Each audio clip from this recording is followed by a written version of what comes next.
Bismillahirrahmanirrahim. Assalamualaikum warahmatullahi wabarakatuh. Coba tutup mata sejenak, lalu rasakan. Malam itu hening, langit begitu gelap, seolah menandakan sesuatu yang besar tengah menanti waktunya. Di sudut bumi yang tak terjangkau manusia, di sebuah pulau misterius, sosok yang ditakuti para nabi sedang menanti perintah Allah untuk muncul ke permukaan bumi. Dialah Al-Masih Ad-Dajjal, fitnah terbesar yang pernah ada sejak Nabi Adam diciptakan. Rasulullah SAW bersabda, tidak ada fitnah yang lebih besar sejak diciptakannya Adam sampai datangnya hari kiamat daripada fitnah Dajjal. Hadis riwayat Muslim. Inilah kisahnya, bukan mitos, bukan dongeng, tapi janji Rasulullah SAW yang pasti terjadi.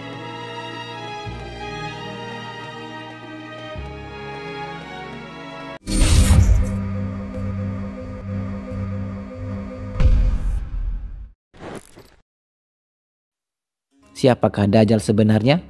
Dajjal adalah manusia, keturunan Nabi Adam, bukan jin, bukan makhluk gaib. Rasulullah SAW menggambarkan cirinya dengan sangat detail dalam riwayat Sahih Muslim. Beliau bersabda, Dajjal itu seorang laki-laki muda, berkulit merah, berambut keriting, dan matanya buta sebelah. Matanya seperti buah anggur yang menonjol, di antara kedua matanya tertulis kafir, yang dapat dibaca oleh setiap orang beriman, baik yang bisa membaca maupun tidak. Hadis riwayat Muslim. Ciri ini bukan sekedar deskripsi fisik, tetapi penanda agar umat Islam tak tertipu oleh segala tipu dayanya. Karena ketika ia muncul, Dajjal akan membawa fitnah luar biasa. Ia akan menampakkan seolah-olah memiliki kekuatan Tuhan, yaitu menurunkan hujan, menghidupkan orang mati, mengubah tanah kering menjadi subur, dan memberikan harta berlimpah.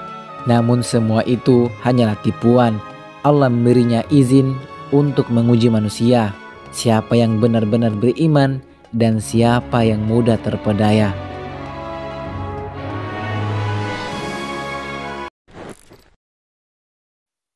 Di mana Dajjal bersembunyi? Riwayat Sahih menjelaskan bahwa Dajjal sudah ada sejak zaman Rasulullah SAW, namun dikurung oleh Allah di suatu pulau terpencil. Kisah ini datang dari riwayat Tamim Ad-Dari yang terkenal dengan nama Hadis Al-Jassasa. Dalam perjalanan lautnya, Tamim bersama beberapa pelaut terdampar di sebuah pulau. Di sana mereka bertemu makhluk berbulu lebat disebut Al-Jassasah. Makhluk itu mengarahkan mereka ke sebuah bangunan besar. Di dalamnya mereka bertemu dengan seorang laki-laki raksasa terikat dengan rantai. Laki-laki itu bertanya tentang pohon kurma Baisan, apakah masih berbuah? Tentang danau Tiberias, apakah masih berair? Tentang nabi terakhir, apakah sudah muncul? Setelah mendengar jawaban mereka, laki-laki itu berkata, ketahuilah, aku adalah Al-Masih Ad-Dajjal. Izinkan aku pergi, maka aku akan menjelajahi bumi dalam 40 hari. Tidak ada satupun kota kecuali aku datangi, kecuali Makkah dan Madinah. Keduanya dijaga oleh malaikat. Hadis riwayat Muslim. Inilah bukti bahwa Dajjal bukan hanya konsep simbolik. Ia benar-benar ada dan menunggu saat untuk keluar.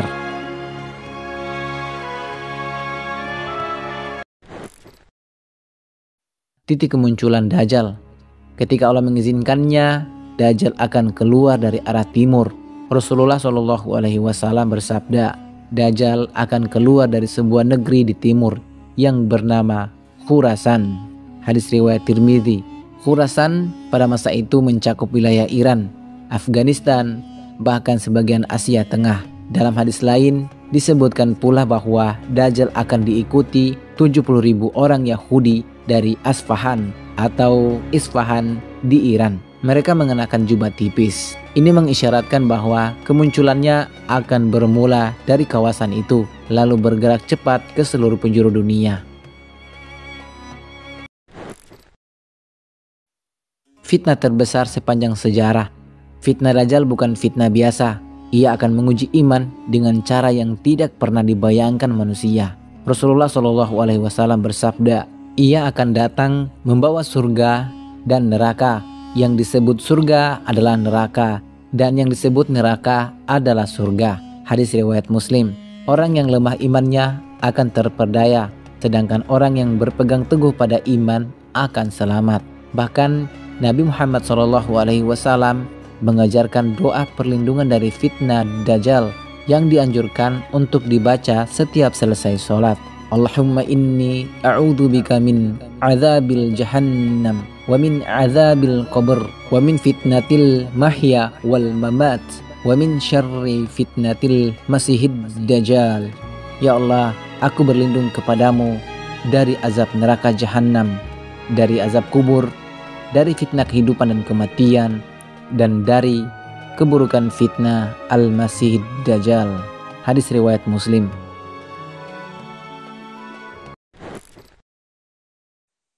Pertarungan terakhir.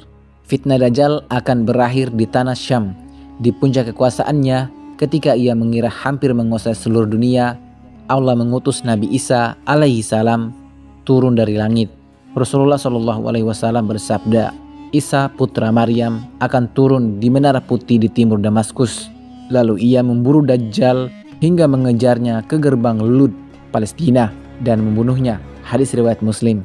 Itulah akhir perjalanan Dajjal. Fitnah terbesarnya pun musnah dan bumi kembali dipenuhi keadilan. Kisah Dajjal bukan untuk menakut-nakuti, tetapi sebagai peringatan agar kita tidak lengah, agar kita menyiapkan iman yang kokoh. Rasulullah Shallallahu Alaihi Wasallam mengajarkan kepada kita cara menghadapi fitnah ini. Pertama, menjauhi Dajjal jika mendengar kabarnya. Kedua, membaca surat Al-Kahfi terutama 10 ayat pertama sebagai pelindung dari fitnahnya. Ketiga, memperbanyak doa perlindungan yang diajarkan Nabi Shallallahu Alaihi Wasallam. Fitnah Dajjal adalah ujian iman terbesar. Saat dunia terguncang, hanya hati yang teguh dengan tauhid yang mampu bertahan. Rasulullah Shallallahu Alaihi Wasallam bersabda, siapa yang menghafal 10 ayat pertama dari surat Al-Kahfi, maka ia terlindung dari fitnah Dajjal. Hadis riwayat Muslim. Maka persiapkan diri kita, kuatkan iman, dan selalu berlindung kepada Allah, karena janji Rasulullah Shallallahu Alaihi Wasallam itu pasti, dan ketika saatnya tiba, hanya pertolongan Allah yang bisa menyelamatkan kita. Waktu tak pernah berhenti dan rahasia terus menunggu untuk terungkap. Jika kamu merasa video ini bermanfaat, jangan lupa untuk like, komen, share, dan subscribe ke channel Arus Waktu agar kita bisa terus menjelajahi sejarah, ilmu pengetahuan, dan misteri bersama-sama. Wassalamualaikum warahmatullahi wabarakatuh.